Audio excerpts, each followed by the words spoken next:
This is Amateur Logic, episode 177 for January 15th, 2023. This episode of Amateur Logic is brought to you by MFJ, the world leaders in ham radio accessories, and by ICOM. Didn't get everything on your wish list? Spice up your ham shack with one of ICOM's popular handhelds, mobiles, or base stations.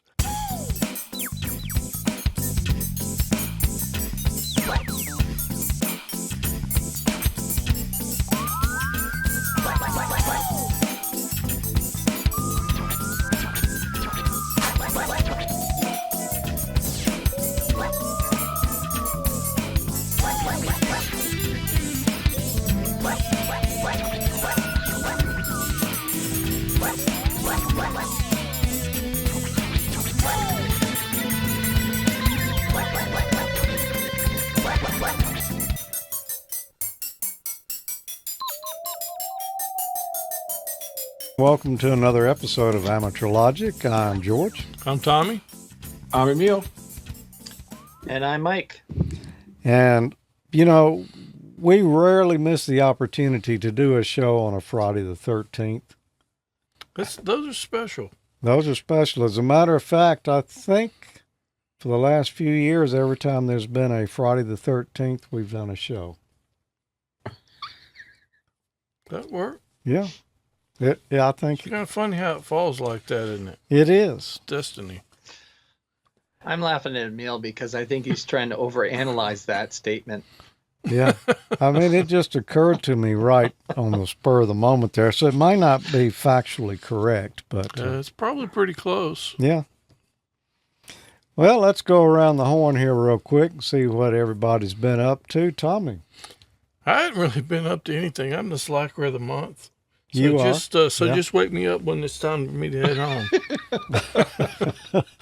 Okay. Well, Emile, what's been going on down there?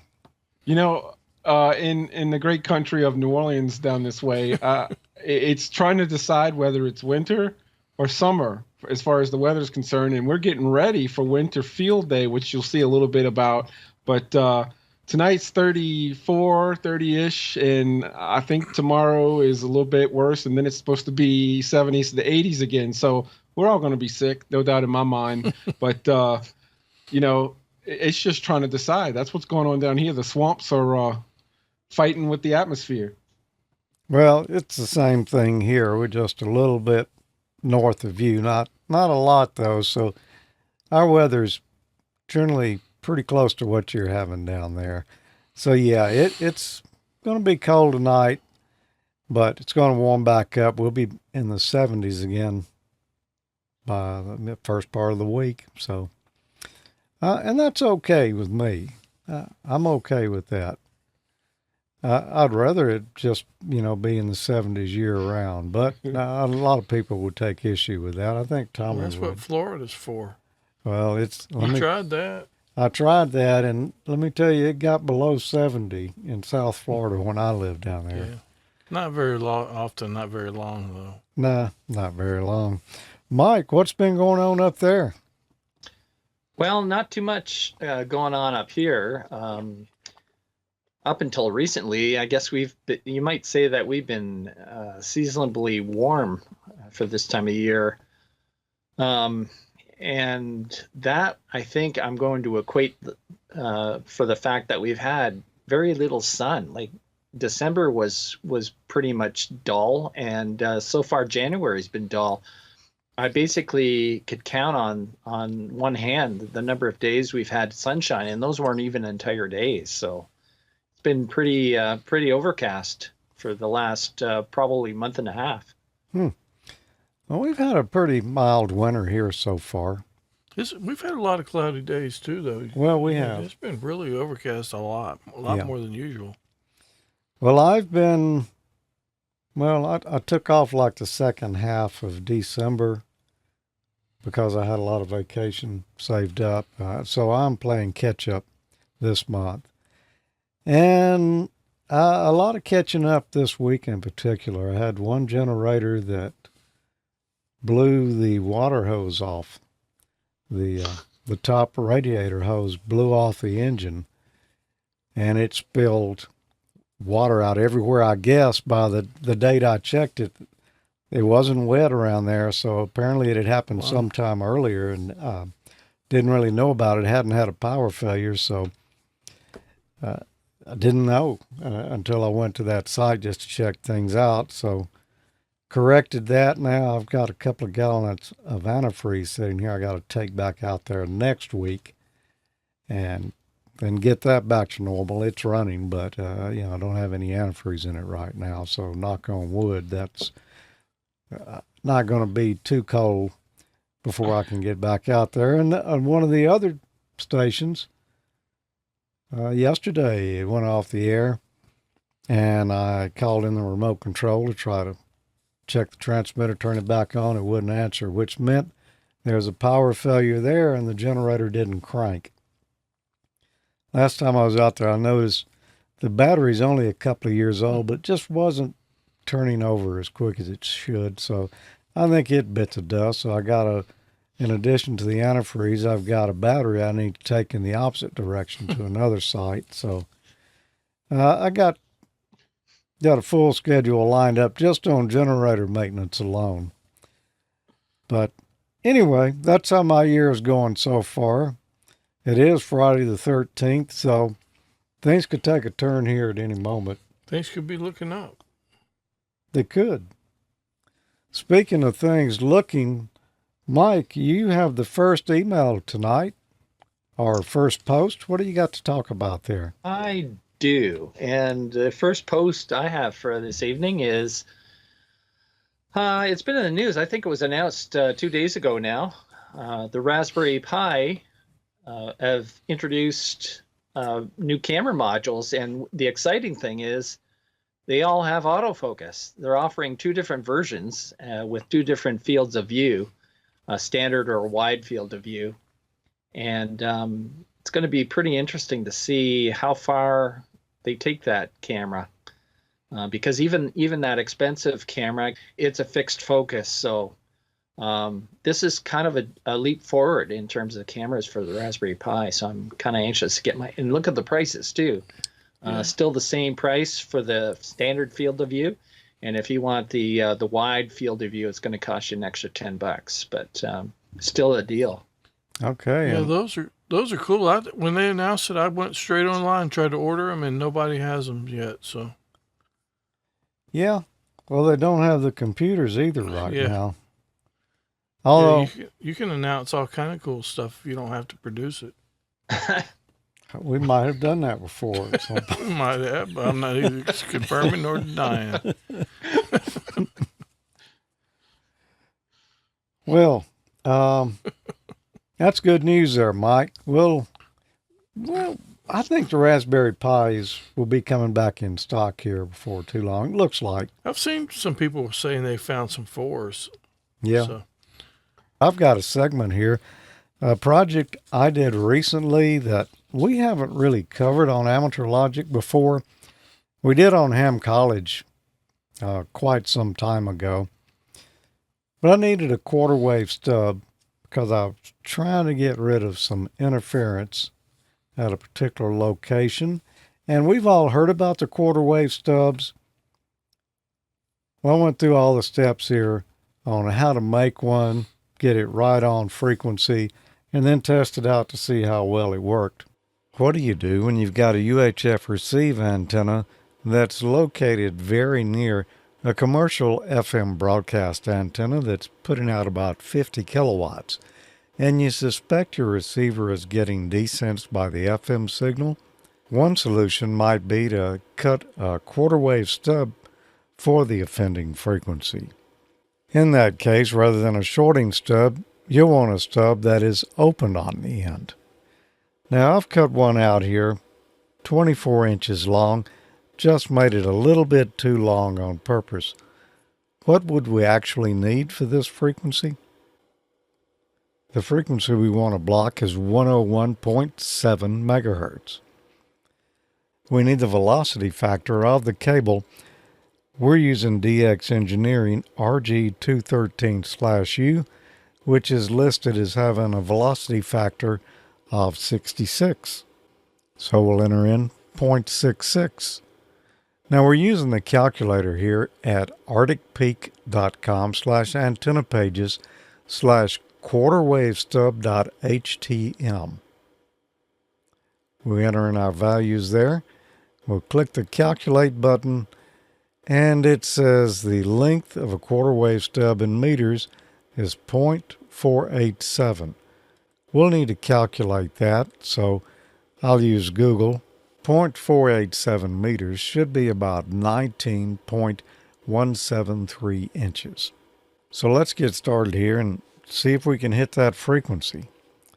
We know we've got too much to start with, and that was on purpose because you can cut all you want off, but you can't add any. I'm using my Rigol DSA 815 spectrum analyzer to do this with. You can also do it with some antenna analyzers. I've got my tracking generator enabled. I have that option on this analyzer. What that does is acts as a frequency generator for us. We're putting out a signal right here, and that's coming in one side of this T. The other side of the T is going into the input of the spectrum analyzer, and we've got our quarter wave stub hooked right here in the middle. So let's just look at a couple of things. The tracking generator is on. The frequency in the center of the scope here is set for 101.7. That's the frequency that we're kind of interested in. And I've got some markers set up here. Let's look at those a little bit closer. Marker number 2 here is set for 101.7 megahertz. Marker number 1 down here, well, let's see. Marker number 1 is set at 79.56 megahertz. That's where our dip is. Minus 20 dBm is the level of the signal coming from our generator. Down here, we've got minus 57.53 dB. So if we knock minus 20 off of there, we've got a notch that's approximately minus 37 dBm. Is that going to be enough to solve our problem? I don't know. We're just going to have to try this and see. So what we need to do is walk this notch up in frequency to our target of 101.7. To do that, we just need to start whacking away some cable here. Now we think that we're going to need around 19 inches. We're at 24.5 inches right now. I'm going to take off half an inch and let's see what happens. Let's make this a 24-inch long stub.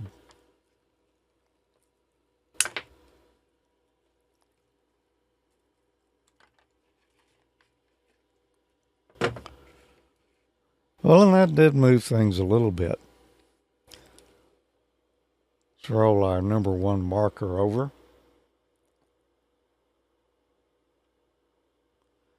Okay, now we're at 81.3 megahertz. So we're headed in the right direction. Let's go a little bit more. Let's get brave and go to 23 inches. Now I've marked this with some tape just so I'd know where I was on the line.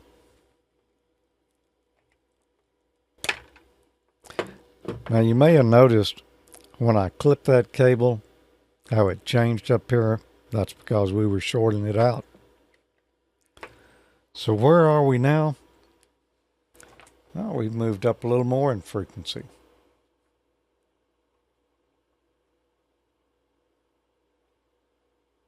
Now we're at almost 85 megahertz.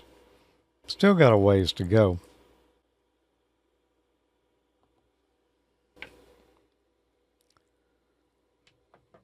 Let's try another inch. We'll cut this down to 22 inches. Once again, when I start cutting this, notice what happens to that notch up there. And right there, we've shorted the cable.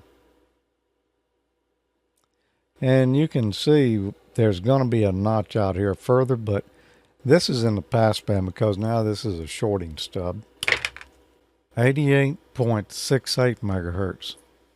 Well, let's get brave. Let's take 1.5 inches off. Let's bring this to 20.5 inches long.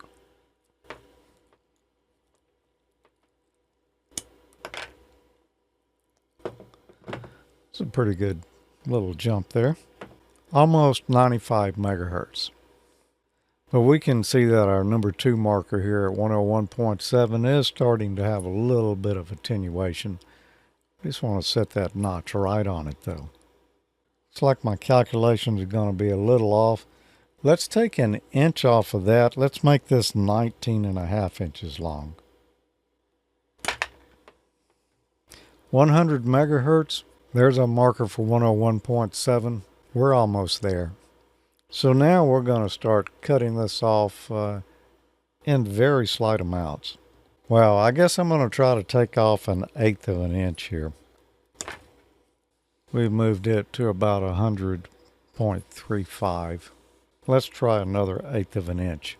19.25 inches, which should still be a little bit too long, according to the calculations. We're almost there. Look at this. If we want to put that perfectly on the bottom there, that's going to be just a tiny trim here. I don't even know if I can cut that close. I'm going to try though. What we're actually measuring is to the end of the center conductor. So let's just see if I can cut off enough without going in the wrong direction.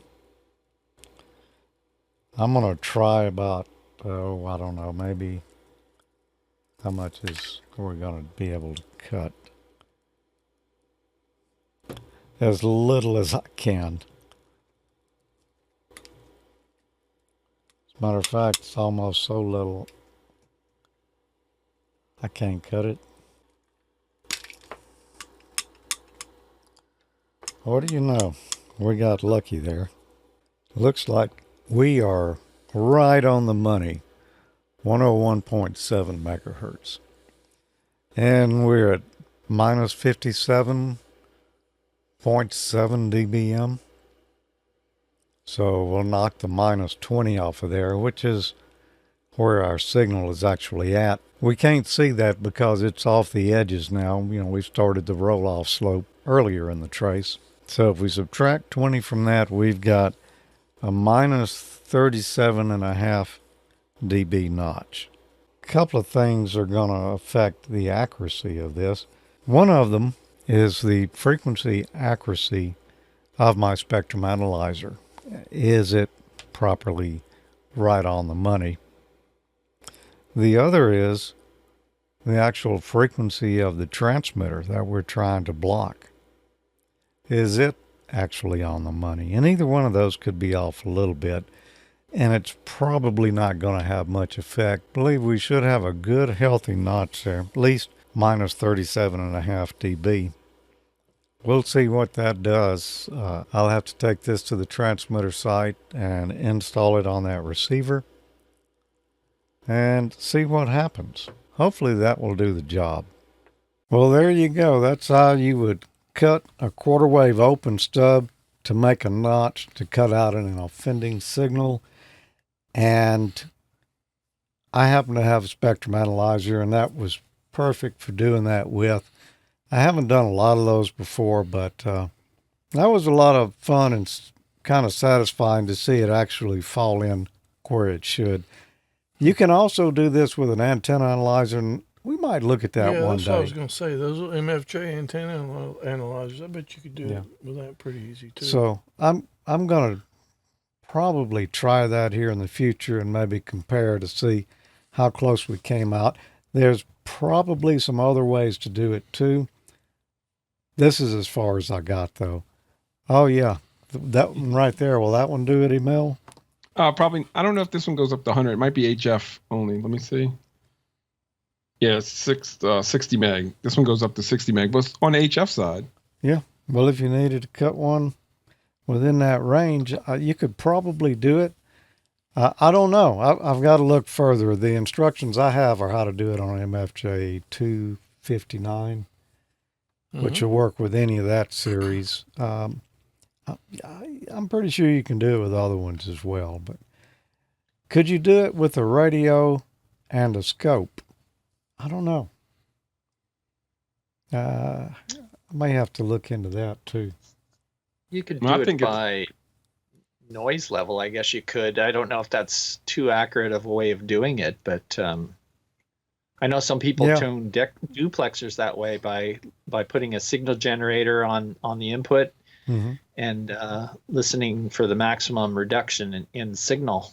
And but it's much nicer being able to see it on a spectrum analyzer for sure. I have a question for you, George. Does it matter where you place that quarter wave stub in the line, in the line for the repeater in your case?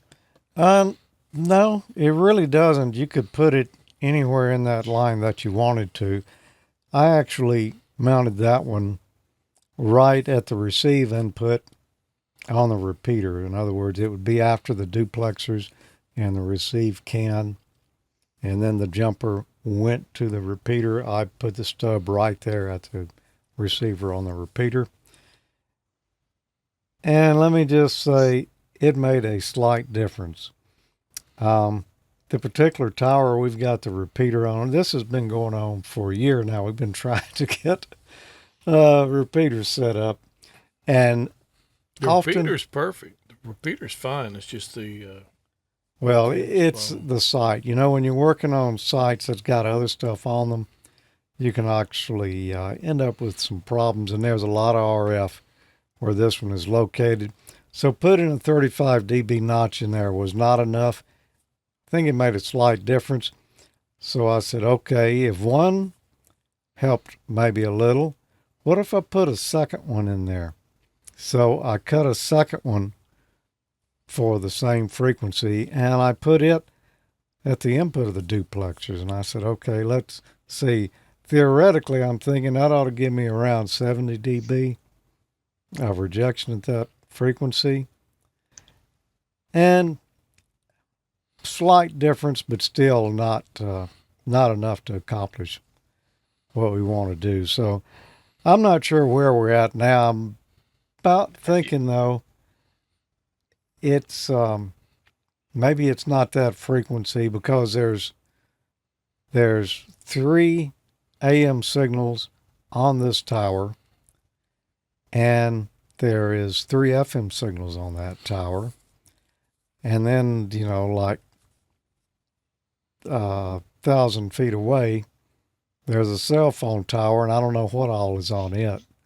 So Have you ever RF rich brought your environment. analyzer on site to have a look and see what you think your repeater receiver is hearing? I could do that, but I think it would just be crazy. I mean, you'd see so many things.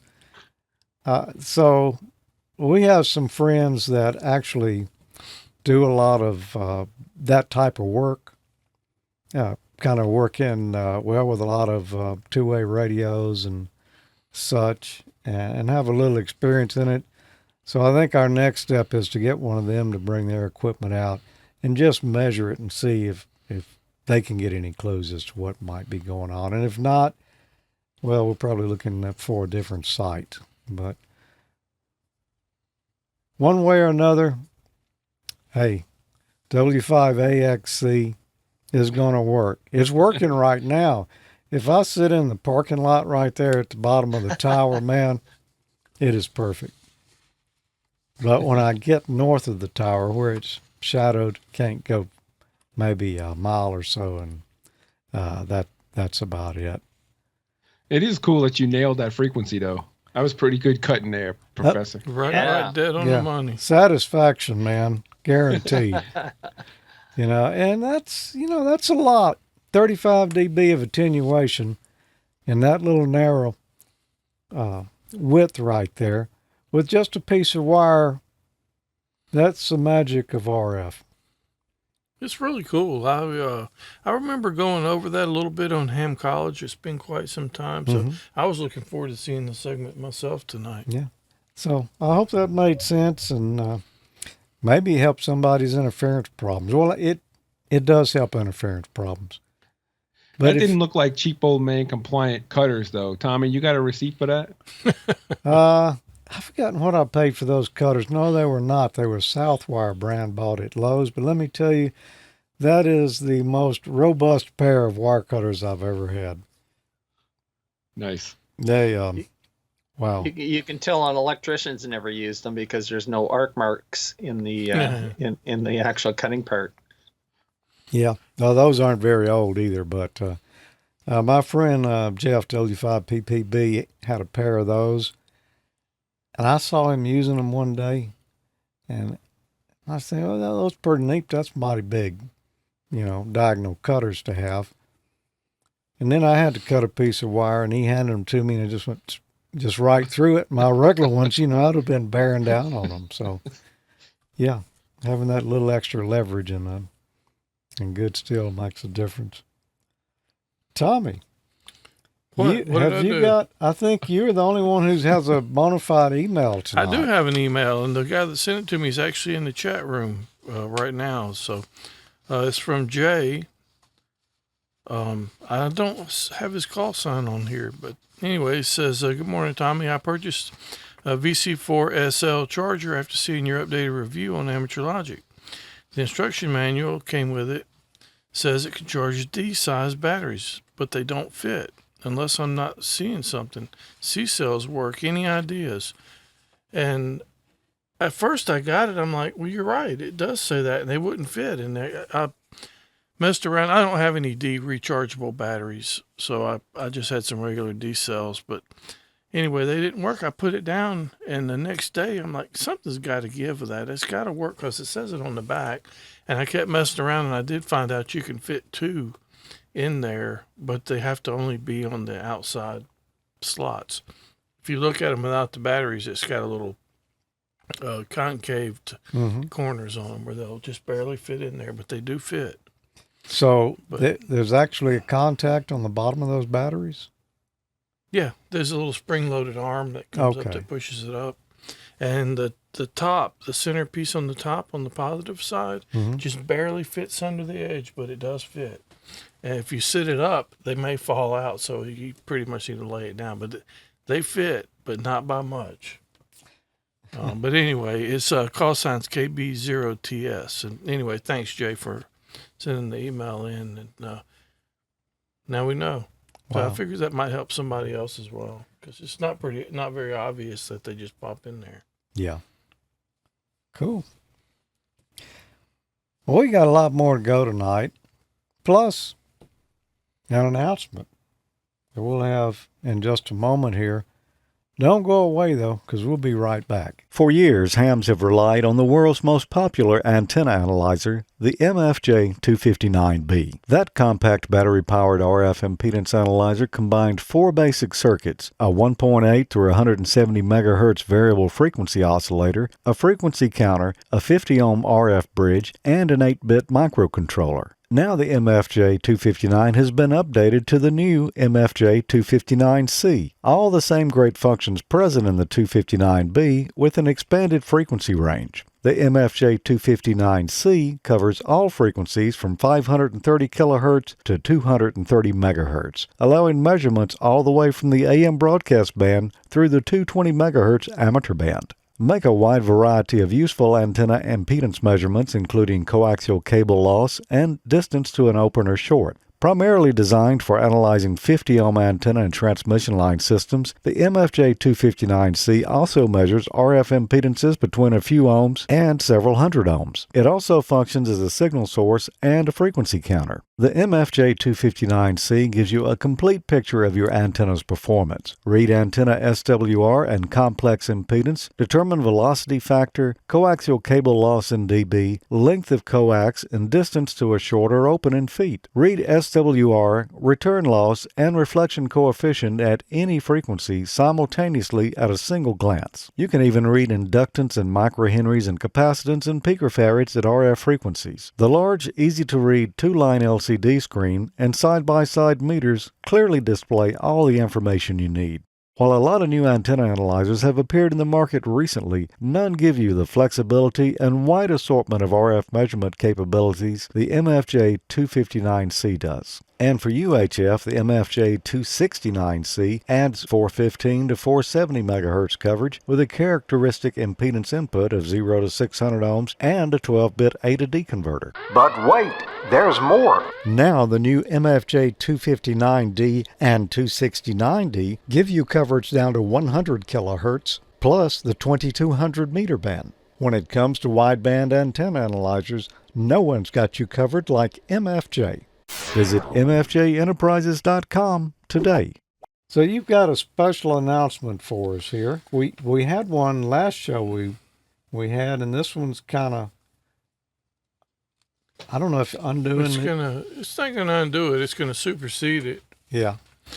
Well, we've had the AmateurLogic sound check net going on for years. 149 weeks, I think, when the pandemic started, and we kind of had to wrap it up. It was it served its purpose, and it was kind of time to move on for various and sort of reasons. But Tom, WA2IVD, Tom AmateurLogic, I hope I said that right, Tom, stepped up and has set up another net to take its place.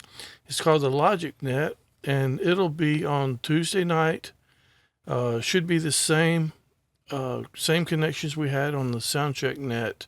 It's going to be on the Tuesday night following the AmateurLogic live stream. So that the first net will be this coming Tuesday, January the 17th. It's going to be a little bit different format. It's going to be mostly on stuff off of AmateurLogic, comments, things like that, questions, whatever you got about that, primarily. But anyway, hope to see some of you on there. Watch in the same places for the reminders to come out, all the social media stuff. So anyway, we only missed 1 week. Maybe Yeah. 1 week, I think, without a net. Maybe 2. But anyway, there wasn't very long to be without. So we got one coming up. Again, it's going to be once a month on Tuesday following the live stream. So anyway, hope to see some of you on there. Thanks to Tom and everybody that's stepped up to kind of put that together. Should be a lot of fun. So hope to see some of you on there. Yeah. Hear some of you on there. Thanks, Tom. It was kind of looking like, well, I don't know. Doing the net every week was a little taxing for some of us, although we were rotating the load around. But just cutting it off cold turkey, it's feeling like, we got all these friends here. It'd be nice to talk with them every now and then, thanks to Tom here. Yeah. Yeah, honestly, that was the best part of it, is getting to talk to people, and it's the best part. Yeah. I don't know what else to say about it. So, looking forward to it, and that was going to be this coming Tuesday night. I noticed Tom had said, "Wow, pronounced correctly and everything." I rarely hear that. So you got his last name correct. I've been practicing. Yeah. I also noticed in the chat room, Arnie said, "George, can you explain a circulator and a repeater setup?" Maybe. But I don't want to just up and do it. I actually, I've got it in my head how it works, but I'm not sure I could put it into words. So that may be a good topic for me to look into. But Is that covered in Ham College or the Extra or anywhere like that, or is it mainly repeater? I don't remember it being on anything we've covered so far. I think maybe it has come up, but I don't know that we really explained it. Okay. But it is a very useful piece of equipment to have on the output of a transmitter. Especially when you're sharing a site with yes, multi-coupled in with a bunch of other systems. Yeah. I can tell stories about what happens when you don't have one. We'll talk about sometime that occurred here. bunch I of thought you were years going to ago. give us a bad pun, like put it out of circulation or something like that. Well, it did put somebody out of circulation for a little bit, but the FCC got involved in it. So it's Ooh. one of those kind of tales. But I don't know. We'll talk about that one day. But right now, it's time for Emile, and I think I know where he's going to go with this, because the Jackson Amateur Radio Club's annual Hamfest is coming up It's the 27th and the 28th. here in Jackson, Mississippi, and we're looking forward to that because, we haven't really had a lot of Hamfest. We did have one last year. Things started coming back. This year, I think they have a better lineup there, more tables sold, some more dealers in there. So we're looking forward to a good Hamfest here in Jackson. But when that occurs, as fate would have it, it is the same weekend another event that we've been wanting to participate in for years happens. But we do have one guy here who actually does participate in that event. Who could it be? Well, Me? Oh, yeah. Yeah. The 28th. The 28th this year and the 29th. So the day of your second day and after is Winter Field Day. And when the South weather is trying to figure out whether it's going to be a Southern fried field day or not, we're going to be preparing. In fact, I've already started preparing for Winter Field Day, and that's what you're going to see.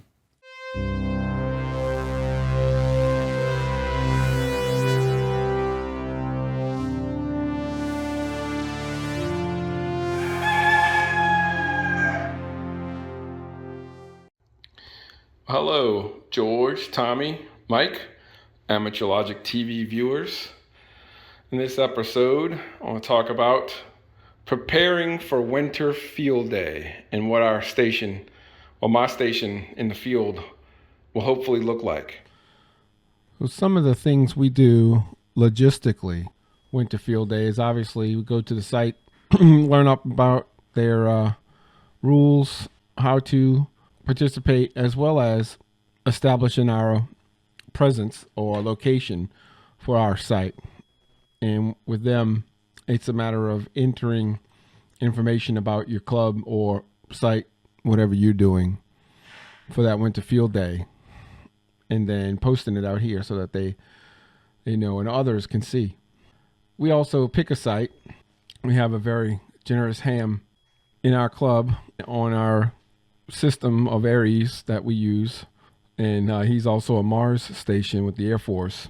So station is a great station, and we have a great location where we operate out here in the field. People are used to setting up, doing the whole thing out there in the field, because there's nothing really like that. Now, I don't think we're going to have as wintry a condition as some, but you never know. It's not here yet. It's out on the 28th. And so we'll see how that pans out for us. But every other year, I don't think it's anything near what this is that you see in the picture here for us down in the South. So we'll see, though. We'll see what it brings us. We'll go from there. So that's some of the logistics of things. We also pick a logger. Their format for the logs is Cabrillo format. We got to have something consistent between all the people who show up. So we'll do that too. So there's some of the logistics of setting up beforehand. I've chosen my FT991 this year. It's basically a shack in a box. Got to have that microphone. This is a replacement microphone that has the DTMF from the stock mic, and it's connecting cables. Actually, the DC power cable is there. Plan on running it from the truck battery terminals, and also you got to have the USB connection for the radio, as I will definitely be doing digital work via the built-in sound card on this radio, and cat control. It's always good, from my perspective, to bring a tool bag, especially if you want to help other hams who might just be learning or starting out, trying to figure out what to do. Well, that's my mobile mat that I use if I have to solder on the back of the bed of the truck or somewhere, and I don't want to burn things. Got the couple of soldering irons there in my bag that I picked up a while back from Army Surplus. Lots of good canvas bags from Army Surplus, but got a basic complement of tools, soldering supplies all around this bag, and does the job. Some of my tiny screwdrivers, wire strippers, and cutting pliers, and you name it, screwdrivers. There's all kind of stuff in the bag, all kind of stuff in the side pockets here. Good canvas bag. I've had that for years. Those things just last, and they're tough. They take a beating. One of the things I learned from my safety officer during any field day or deployment is to have a little bag here of first aid supplies. So lots of that available online. This one was pretty cheap, if I remember right. So hopefully it's got the right things in it. I'll check with my safety officer, Glenn, KG5CN, to make sure. Even though I'll be out in the field, it's likely that we will have some type of inverter power supply, which I'll show you in a bit. A pure sine wave inverter, which I do emphasize. Please, if you're going to use some type of DC to AC conversion, definitely get the pure sine wave inverters, just for your equipment's sake, for sure. And here is another instance of a canvas bag, which currently has it's had a mask and a magnet mount. I usually put the rope and wire and anything else I have to do in there. And this is just a bag, or a miscellaneous bag, I think I got from Huntsville, if I'm not mistaken, from the ARRL. Yeah, that was from the ARRL. So there's the radio side, or what my selection is for this year. Before we go to antennas, another thing worth mentioning is if you're going to take the portable operations out so that you can communicate to each other in the field or through repeaters that are local, even though those points don't really count in a field day. If you're going to take these, make sure you have the right stuff. Because I'll have the FT991, I'll likely take my ID51 out to have the D-Star, because our club does operate D-Star capable repeaters in the area. So I'll probably take the radio, the charger, the extra batteries, the antenna, etc. And sometimes I'll take out SDR with me, SDR Play Duo, just to take a look at the bands, see what's out there. But this year we're hosted at a ham station that has quite the setup, so I'll probably use this setup more to figure out what the bands are up to during that day. But don't forget your portable operations in all the parts that you need. Extra battery, radio, charger. I actually have this little antenna analyzer too that I use for mobile setup. When I put my antennas in the truck bed, whether it's a ham stick or something else, you can use that to analyze SWR and what have you. So don't forget the portable stuff. Come here, boy. Come here. Come here, boy. Sit. Sit. Sit. Sit. Sit. All right. You gonna go get me an antenna, boy? You gonna go get me an antenna? Go get it, boy. Go get it. Go get it. So on the antenna side, over the years, I've developed my go-to accessories and antennas. First off, obviously, the rope. This is what I put in that green bag you saw earlier. The rope here, there's some Dacron, because you're always going to wind up tying off something somewhere, depending on how windy it is or how the conditions basically are in your site. Obviously the coax, I got a good piece of 100-foot coax here, I believe from DX Engineering, as well as a center conductor. That's an Alpha Delta. You never know what you're going to have to put together on the fly in the field. That's what it's all about for me. This antenna here is, I believe it's B Square Engineering J-pole that I use for UHF and VHF. That usually goes on the top of my DX Engineering, or I'm sorry, MFJ 1919EX telescoping mast that I had from, I think I got it from DX Engineering. That's probably why it's like that. It's always good to have some wire to make antennas. This is some really good THHN here, which I probably wouldn't use something that good, but you never know. I might. I have the original launcher that I created way back when I first started with the cheap old man minutes. There's some fishing line, because you got to have that fishing line to grab that stuff out of the trees. Also, from my purchases this year, I have Wolf River coil down there that I'll probably try to implement and use. And there's some rope and other odds and ends in the bottom of that bucket. So there's my bucket-o antenna.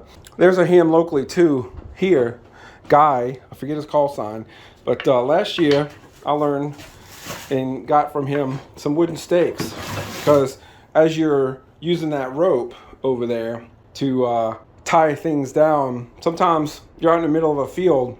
It's always good to have some good wooden stakes to put in the ground and tie off to if needed. Usually put them in on like a 45-degree angle, have a little maul to hammer them in. And the bag here helps me carry all of this stuff. That was from, those guys sell the poles in tent kits. I think it's mess tent kits, basically. The fiberglass metal poles that you can buy at every hamfest. Well, that's the bag that they come in, so I just use that. And there are some other accessories over here that I've come accustomed to using, and they are the MFJ tuner with its own injector here, the bias T. This particular one will handle up to 300 watts, and I don't do any more than 100, so it is perfect for field day. You have the different inputs there and the power, as well as the post here for a wire. And as far as the model, there it is. It's the 993 BRT, 300 watt automatic tuner. So since I do 100 watts in the field, that is the one that I'll stick with. It works great, whether I'm using Glenn's vertical or a wire. Just works great. So there's some insulators for wire antennas. That's the bias T that comes with the tuner, so that you can run 12 volts to it via the coax. Always need some sealer tape. I always bring a roll of that in some form or fashion. Some center connector balins, and I love these little clips, the wire clips you can get usually at Home Depot or Lowe's. They all have them, cable connectors and carabiner clips. Man, I don't know how we should not live without those. Good stuff to have. I also use the hose clamps to put some of the antennas, the verticals, on the masts. That's a little bit from the antenna side. Now earlier I was talking about the inverters. I've had some cheaper inverters in the past, differing wattage brands and wattage ratings, and these are cheaper ones, put out not a pure sine wave. So a while back I upgraded over to one of Renergy's products, the pure sine wave inverter here. If you're using sensitive electronics equipment, communications gear like laptops or sound card type digital stuff out in the field, you're gonna want the pure sine wave, because some of this creates all kind of noise for your setups and just won't run it properly. Even the ones built into the vehicles, a lot of them are not pure sine wave. So you can always put a scope on it to see, again, a little bit more on the cleaner side of power when you're converting from DC to AC, especially if you're using sensitive comms equipment out in the field. Another thing I'll have with me is usually my PowerWorks equipment and bag here for making connectors or making cables that I can use with my radios. It's the power pole type and connectors and crimpers. And also in here, I believe, is my power gate, the Epic power gate, which will automatically switch between a battery source and a power source. So that's usually another bag that comes with me. And speaking of sensitive electronic equipment, the laptop, which will run all the digital modes. Of course, I'm not going to bring that screen with me, but you've all seen that one. It's got all of my softwares that I need, with all the ham related softwares preloaded, configured, and most importantly, updated. Make sure you update it before you go out in the field, best you can.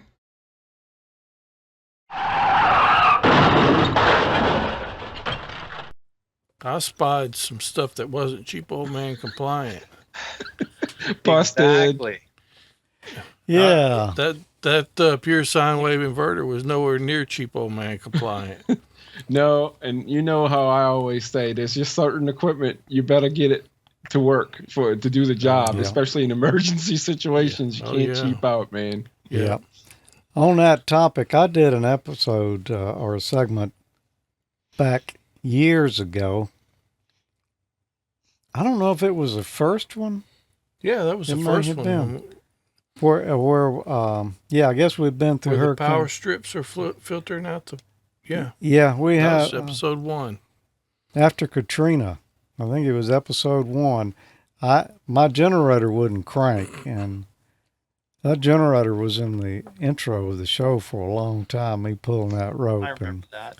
Me too. but anyway, so I ended up using my battery in my vehicle and plugged in, inverted it. I had just, I think it was a 400 watt. And I plug a power strip into it.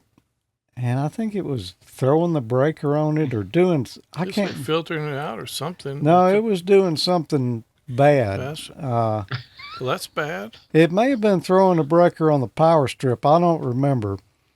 But Was that power strip that you used your FLIR and it was glowing? no. Okay. But it was the same situation, more or less. You know, a lot of those claim to be surge protectors, and they have an MOV in there. Yep. An MOV does not like a noisy inverter. Let me just put it like that.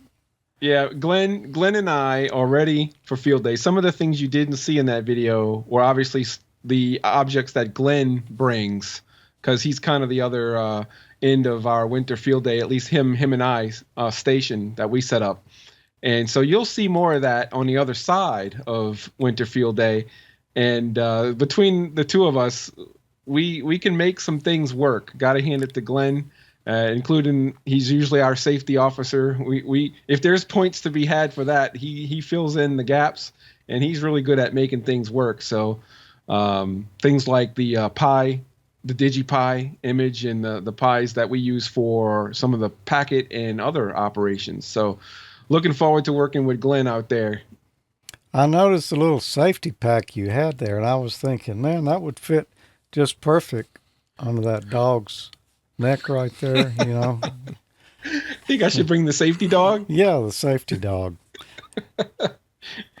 I'll Yeah. have to look into that. So I have to admit, though, at the opening of your segment, and when I saw all of the bags packed, I thought, oh boy, Emile bought one too many radios, and his wife's thrown them out.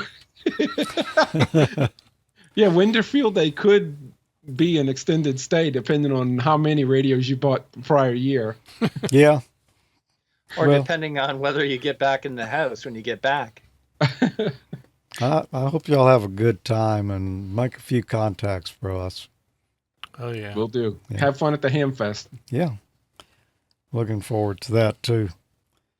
Well, where are we at? Oh, it's time for me to read an email. Well, I don't have one, but I do have an interesting story here I want to share.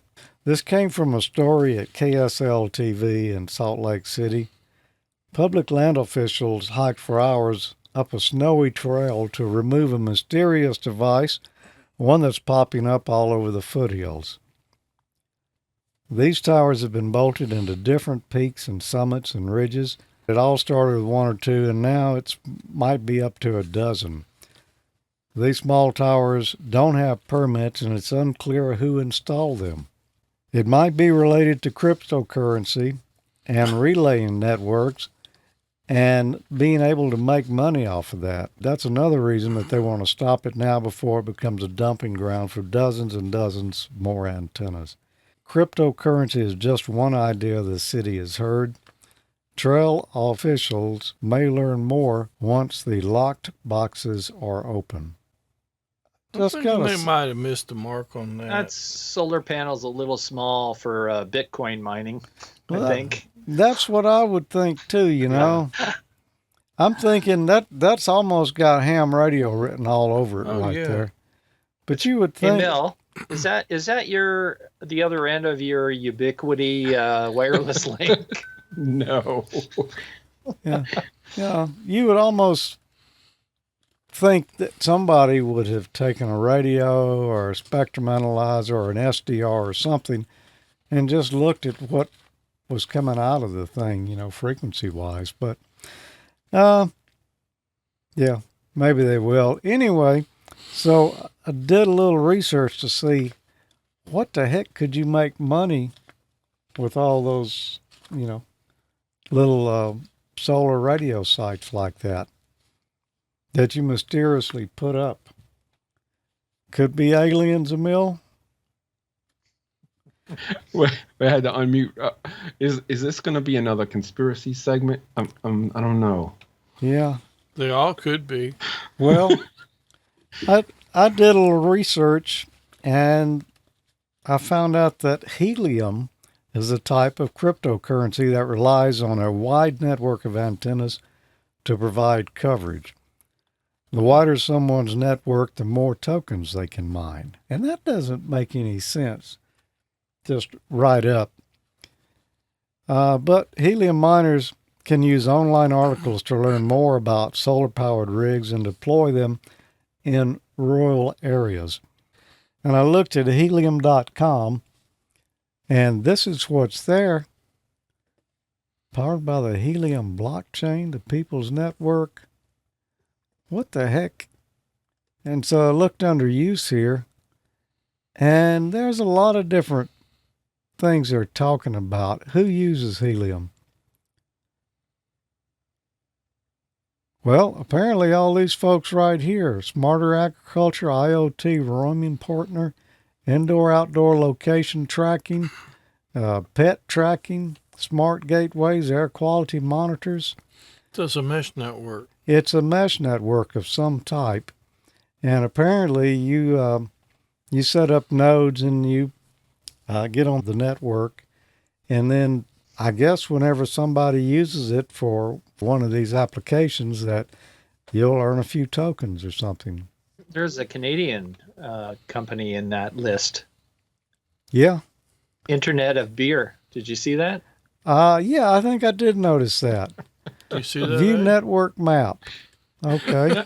Now you got my interest. So when I went and looked here, right over here in the U.S., right in our area, Emile, well, this is the Jackson, Mississippi area, there's folks here who have set those up already, right here in my town of Ridgeland.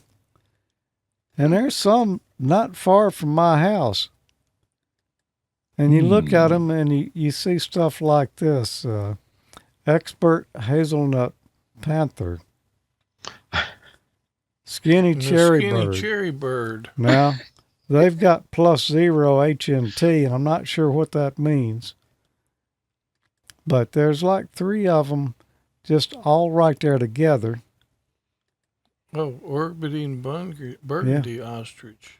I know that It must pick those names. Now, the colossal Dijon wasp has got 0.83 of whatever that is.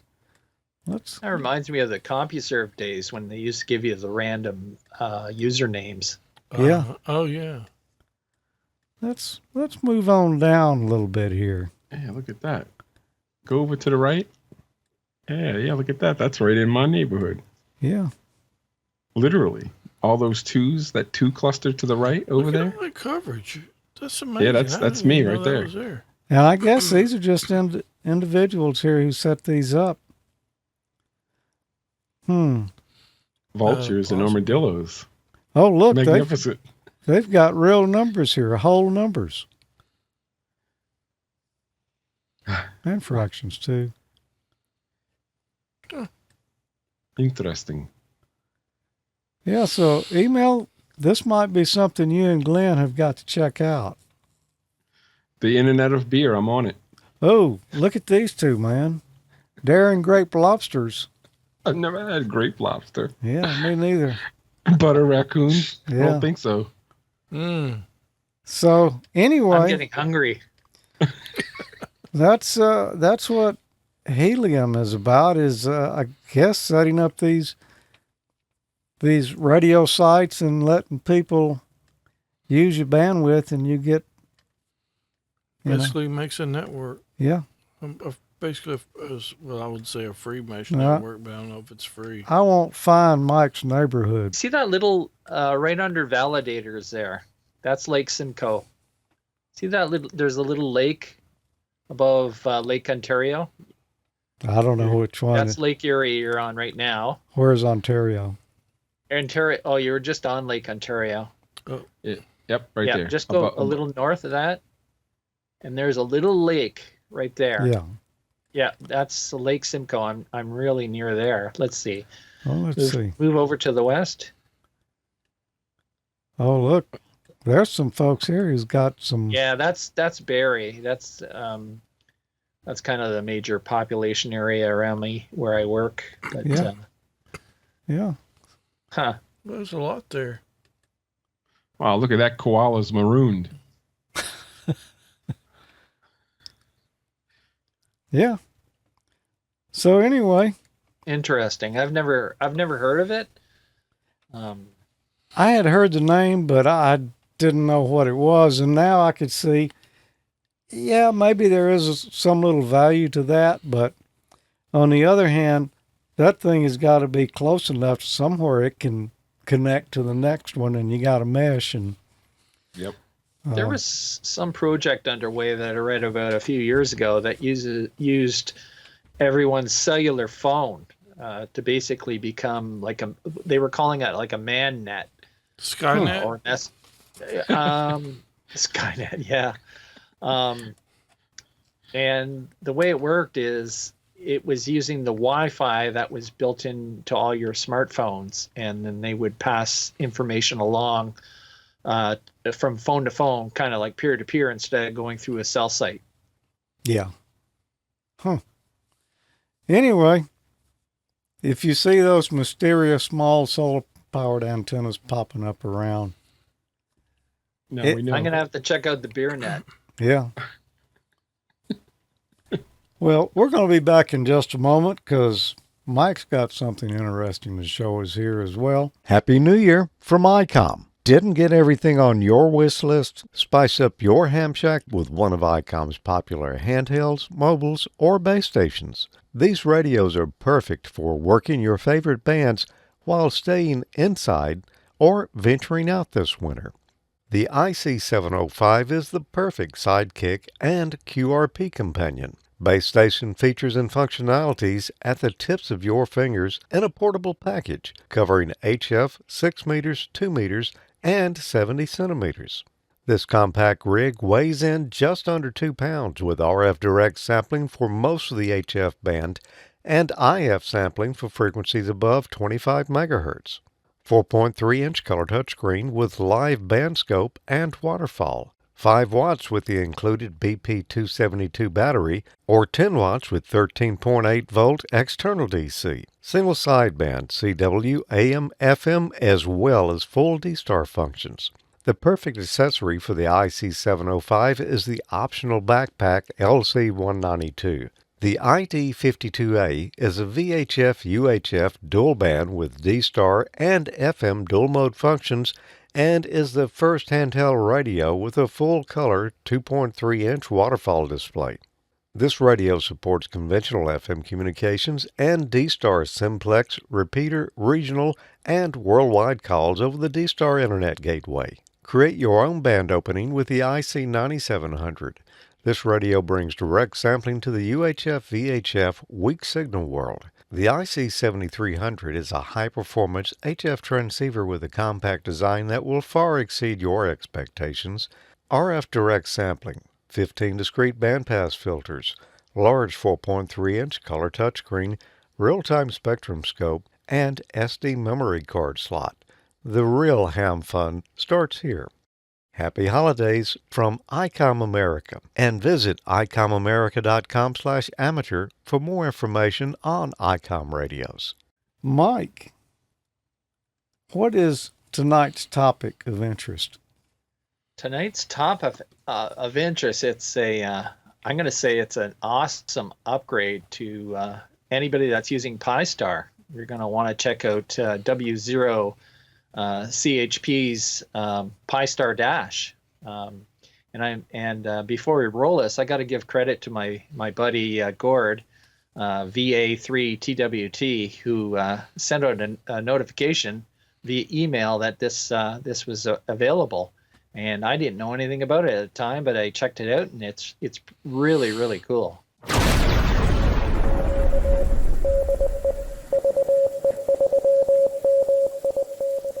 Chip W0CHP's Pi-Star Dashboard. W0CHP's Pi-Star Dash is a customized fork of Andy Taylor, MW0MWZ's popular Pi-Star software. Looking at the main dashboard, you'll immediately notice the differences in the layout. I really like the default night mode view, but you can customize the colors as you wish. This is the admin landing page. So much useful information at a glance. If you're using the Brandmeister system for DMR, this page is for you. Because of Brandmeister's API, a lot of control is passed on to the Pi-Star dashboard. Currently, there is an issue with TGIF's API, but I suspect that this will be addressed soon. The next few slides show some of the new features in W0CHP Pi-Star Dash. The Instant Mode Manager function allows you to instantly pause or resume selected radio modes. Chip writes that this is handy for attending nets or quieting a busy mode. Here we have a view of the live caller screen. Live calls will appear with their call sign and sometimes with a picture. Mobile device users will really appreciate this mobile device view, a much needed addition for tablet and smartphone users. While you can upgrade an existing Pi-Star installation to W0CHP Pi-Star Dash, I recommend that you start with a W0CHP image file. Let's get started. Open up a web browser and head over to W0CHP.net and on to W0CHP Pi-Star Dash. In the interest of time, I won't be covering all of the details that Chip has graciously posted on his site. However, I strongly encourage you to take the time to read in order to thoroughly understand what you're about to do. This page deals with upgrading an existing installation of Pi-Star. Since we're installing a completely new image file, we could omit this. These next few pages list many, but not all, features, enhancements, and omissions. Now it's time to download and write the W0CHP Pi-Star Dash image file to a microSD card. Just click on the disk image download link to download and save the image file to your computer. W0CHP Pi-Star Dash was not created for single-core and low-powered hardware such as first-generation Raspberry Pi Zero. This software will run very slowly on underpowered hardware. Because of these hardware requirements, I was unable to use my Raspberry Pi Zero W boards, but for simplicity, I decided to try it out on my Raspberry Pi 400. I'm using an STM32 based MMDVM JumboSpot board for this project. In order to fully seat the board onto the Raspberry Pi 400's GPIO pins, I needed to flush cut a couple of the ground pins of the SMA antenna connector. First time power up. Okay, now that you've downloaded the WPSD latest image file and written it to a microSD card, insert it into your Raspberry Pi and power it up. This is the first time boot screen as seen from the Raspberry Pi. You should see the following appear. We will need to log in order to perform any tasks such as downloading and installing any updates. Log in as Pi-Star and the password is Raspberry. In order to receive updates, ensure that your Raspberry Pi is connected to an internet connection. If DHCP is available on your network, it should obtain a free IP address from the DHCP pool. The IP address assigned appears here. Be sure to make note of it. Once we're connected to the network, let's update Pi-Star by doing sudo pi-star-update. Coffee time! The update will take several minutes to complete. Be sure not to interrupt the update process. You will see a message when the update process has completed like this. Now open up a browser using a computer on your LAN and navigate to the IP address that was shown on the boot screen. You did remember that IP address, didn't you? Okay, go ahead and log in, and default password Pi-Star Raspberry will get you in. If you don't do anything, you'll automatically be directed to the configuration page. Those familiar with Pi-Star will recognize the following fields. Basically, all those fields that are in white must replace with your own data, and I can't really show you because your mileage is going to vary here. So if you need any help with Pi-Star, first-time users, say for example, you can go to the internet. There's tons of videos on how to set up Pi-Star and configure it. So I suggest you consult. Google's your best friend here. So go ahead and change the configuration to suit your station, and once you've done that, you can click on any of the apply changes buttons. They will automatically save the changes and restart Pi-Star for you. I've skimmed over many of the finer details, but those familiar with Andy Taylor's classic version of Pi-Star won't have any difficulty. For those of you new to Pi-Star, I encourage you to check out the past AmateurLogic.TV episodes and the many online resources. A special thanks for Chip W0CHP for all his efforts, not only in the writing of this application, but also the very detailed documentation he's put on his website. So thanks very much for that, Chip. And also, if you read further down, there's a message from Chip's website which gives due credit to other individuals such as Andy Taylor, Jonathan Naylor, and others. So anyway, that's all the time we have for today. So thanks for watching, and 7-3 from VE3MIC. You got my curiosity up now. Give me some reasons that I'd want to swap over and start using this. Well, one thing I find is there's those 3 screens in the presentation that I showed you that don't really exist in the regular Pi-Star. Let's say, for example, well, actually, I had one example of this. I don't know if you remember the DV4 Mini. It had an option there where if you turned it on, I think it would query QRZ's database and pull up the caller ID information. And that, of course, only applies to certain modes such as DMR, but it would show you a picture of their profile pic on QRZ. It would show up with their call sign. Mm-hmm. The snooze mode is kind of neat.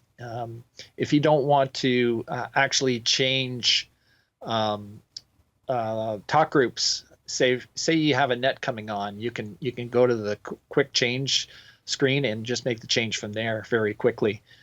And I've forgotten what the third one was, but other than that, there's a lot more information on those status screens than what you see normally on the regular Pi-Star dashboard. That's what I noticed right off the bat. Right off the bat, I saw the screens and the amount of information that's displayed. Yeah. It's all there at a glance. You don't really have to go searching for it, which is really nice. Yeah, it looks really cool. I'm gonna check it out. The last thing I was going to mention is the mobile screens. If you're using a tablet or a smartphone, the mobile screen view is pretty neat. I don't know if you've ever tried to use Pi-Star on your phone, but you're always trying to pan around and scroll around on the screen to fit all the information in, whereas the mobile screens have been designed specifically for mobile devices, so they format correctly. There was an article that caught my eye from IEEE Spectrum, and it's about a group of scientists noticed that there was these devices that were available to I guess the food processing industry, and what they were used for was for detecting metal within food products. But I guess he got the idea that, hey, if we can bump up the sensitivity a little bit, we could probably use that as a very sensitive device for monitoring space weather. And there's mention there about space weather killing satellites and the storm that killed the SpaceX Starlink launch. In Quebec in 1989, there was a grid shutdown because of a solar storm. But anyway, long story short, they figured out a way to make modifications to this available board. They're calling it an MI sensor. So they've increased the sensitivity from 0.1 nanoteslas to 100 nanoteslas. So there you go. There's quite a difference there in the sensitivity after the modifications. Emile, I believe you had a post here. It is a post, absolutely, from our long time friend we got to meet last year over in Xenia, W0CHP, Brian Betts. And he says, I spent some time and money today doing some maintenance to his EW antenna, or as we call it, east-west-east. It's used for, he says it uses the unified microsystem BevFlex transformers and controls, which makes a huge difference on 4080 and 160 for receiving for him. He says the antenna is basically a two-phase verticals oriented for east-west and is reversible. So there you go. Brian Betts and his antenna. Cool stuff. Say what? It's like half a foursquare. Yep, using those transformers, the BevFlex. Yep. Nice. Well, we'll be interested to hear how that works out for him there. Anytime you can go directional with your antennas, you're going to be getting some gain. And you can null out some of the noise if it's hitting you from somewhere else. Yeah, the gain works both ways. Yeah. So where you have gain, you have rejection on the opposite side. So I guess in summary, Tommy, what have you got in summary to talk about? Well, it's been a good show. It's some interesting topics tonight. All the three segments were great. I thought they were good. I'm gonna go back and look up some of the stuff Mike showed us. The W0CHP Pi-Star stuff. Check that out. Yeah, if you look at the website, there's a lot of disclaimers. Chip's been pretty gracious, but he has also said, don't bother him about if you can't get it working for support issues. So I guess my advice is do yourself a favor. Don't try to update an existing installation of Pi-Star. Just download the image and run the new image. Mm-hmm. You're going to have to put all the configuration settings back in, but my experience has been when I've upgraded from one Pi-Star to another version of the dashboard, even though I had backups of my previous configuration, if I loaded that configuration into the updated version of the dashboard, I found that there was glitchy things that didn't work afterwards. So you're better off just hand bombing the stuff back in manually. I've actually got a couple pages printed out, front and back of a piece of paper with my configuration stuff on it, and I just go do that. It takes like 5 minutes to put that stuff in. Yeah, that's the way to do it. Got a good clean install. Yeah. Yep. And I think it's also a good idea. Micro SD cards are pretty cheap these days. Yeah. Take your existing one and just set it aside and burn your image to a new one. So if all else fails, you can go back to where you were. Yeah. That's right. And even though they're cheap, don't go cheap on the card. No. Get a decent card. Yeah. You don't do wanna, yourself a favor. Yep. Those work good. I started using these high endurance cards. I haven't been using them long enough to say that they're any better than the other ones, but I've had ones fail after probably about the year mark, especially if they're doing a lot of kind of I/O activity. Mm-hmm. One thing I need to check on is whether or not the Raspberry Pi operating systems have any improved algorithms for what they call wear leveling on solid state memory, because there's certainly no wear leveling built in. Unlike a solid state disk drive, there's no wear leveling built into an SD card. Yes. Cool. Emile. And I didn't really mean a summary, but that's what I said. Well, that's what you asked for. That's what you got. Okay. Well, you got anything else you want to say before we go? No. Now, Emile, what about down there? Well, in Summery, Louisiana, we're gonna we're gonna brave out the fierce winter conditions that we always have at Winter Field Day in the South. If you call it West Florida, it makes yeah. it seem warmer. West Florida, yeah, Mike. We'll be no doubt in the blizzard-like snowy ice conditions here. So, I'm saying that, but I'm hoping it's not that. It usually isn't. And we wind up talking to people and giving them our conditions, and either they just don't talk back to us after we tell them what our conditions are, or they're like, "What the heck?" Yeah. Yeah. It's supposed to start out pretty cool tomorrow morning, and then it's supposed to be a little bit nicer in the afternoon. Yep, this is not to the 27th, so. Oh, that's true. Oh, that's right. It's from Hamfest memory, which falls on the same weekend. I've gone there before wearing a T-shirt and sweating, and then the next year it might be snowing. It snowed. Not much. Flurries. Yeah, Convention used to be like that because it used to be a few weeks earlier in the year, and then they had the idea of well, this is crazy. Let's move the date. So I can't remember since they moved the date there being snow flurries, but I remember having snow flurries at Hamvention in the early days when I first started attending. I don't remember any snow since I've been going, but I do remember there being some horrendous storms. Oh, yeah. Yeah. Well, Mike, any final thoughts from up there for this month? A summary, please. No, I don't think so. I can't believe we're almost midway into January already. I'm going to have to get cooking on some of those projects in the box that I keep saying that I'm going to do that I never do. Yeah. I'd like to see a segment on a tour of the box. That would be a starting place. It might be a sad reminder to myself, though. Well, yeah, but it'll be ammunition for Emile and the rest of us.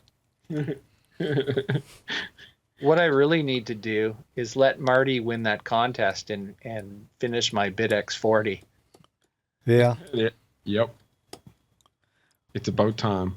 Well, I guess in summary tonight, I want to say I enjoyed it.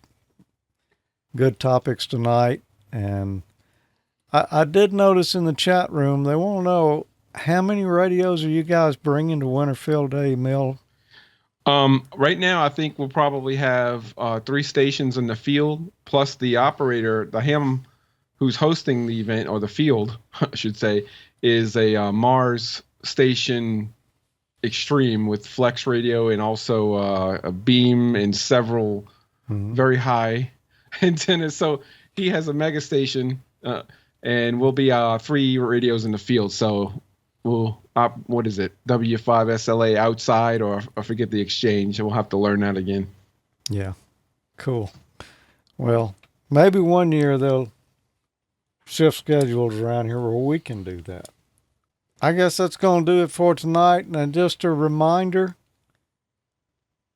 this coming Tuesday night, January the 17th, join us on the new LogicNet, where Tom will be calling it along with his Marty.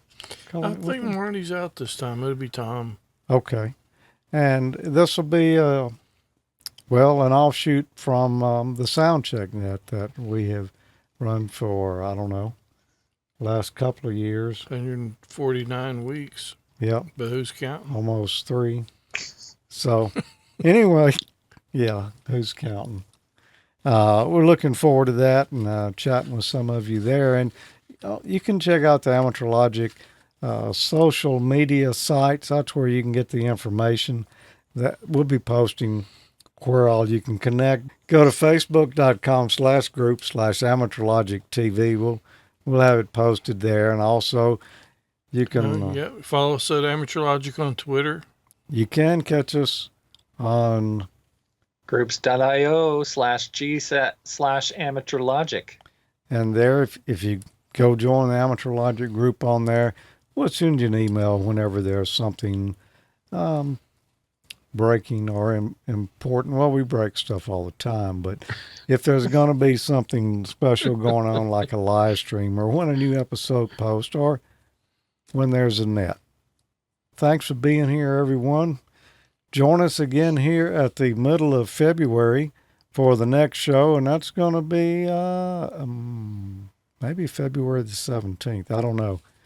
We'll let you know a little closer to time, but at the end of the month, we're going to have the next Ham College, and it probably won't be the 27th, the last Friday of the month. Probably going to be the first Friday of February, because I know Tommy and I are going to be doing a hamfest that weekend. So did you say February the 17th? I think I did. Uh-oh. So Valentine's? This little girly scream is brought to you by Glenn.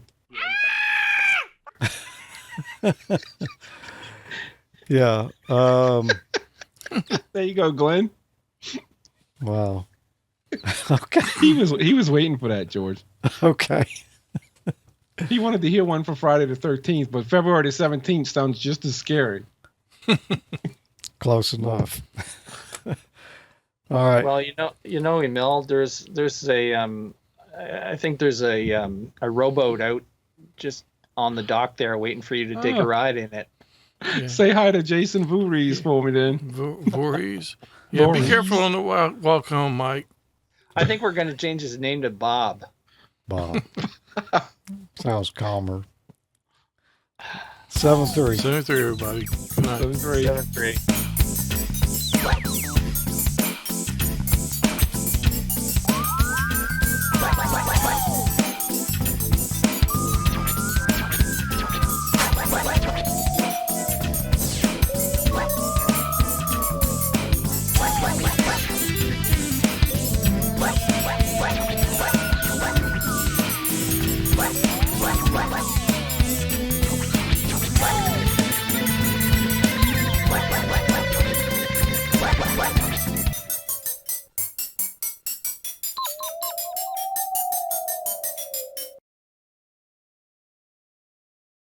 On the air on the Tuesday nights. Go to facebook.groups.com. I didn't say that right.